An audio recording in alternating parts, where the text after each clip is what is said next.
Hey everyone, Caleb here for Theme Park HG, bringing you the very best tips and tricks for your enjoyment. Today we're going to be talking about my recommendations for FastPass at Disney's Magic Kingdom Park in Walt Disney World.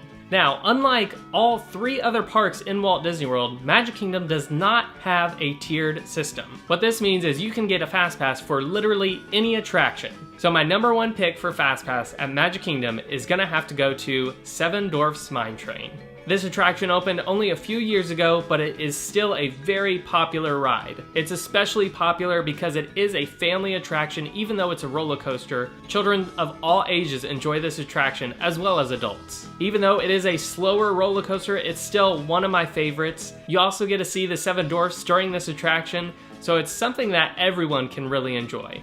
My number two pick for FastPass at Magic Kingdom is going to have to be Space Mountain. Space Mountain is located in Tomorrowland and has been around for quite some time now. Even though the attraction has some years on it, it is still one of the most popular roller coasters at Disney World.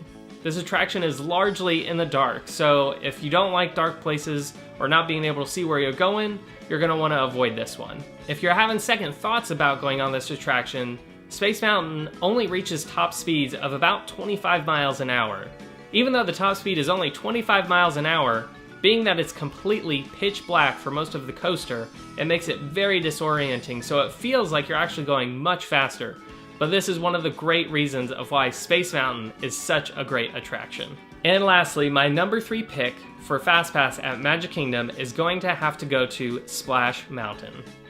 Splash Mountain is another attraction that has been around for quite some time, but it is still very popular. You'll see lines for this one going from 60 minutes to 90 minutes easily, especially on a hot day. Now, unlike most log flume rides where it goes up and then down, this one is very different. You'll actually be seeing an entire show before that final drop. The showpiece of this attraction is definitely something you'll want to see. This attraction is something that the whole family can enjoy, so I definitely recommend getting a FastPass for this one as well.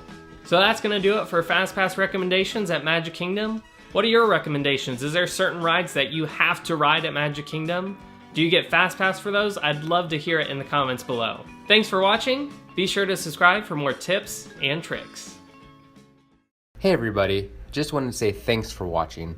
We know you have lots of choices for theme park videos, so we appreciate you making the time for us. If you enjoyed the video, please click the thumbs up button, and if you'd like to see more rides, shows, and attractions, don't forget to subscribe for new videos every week. Thanks.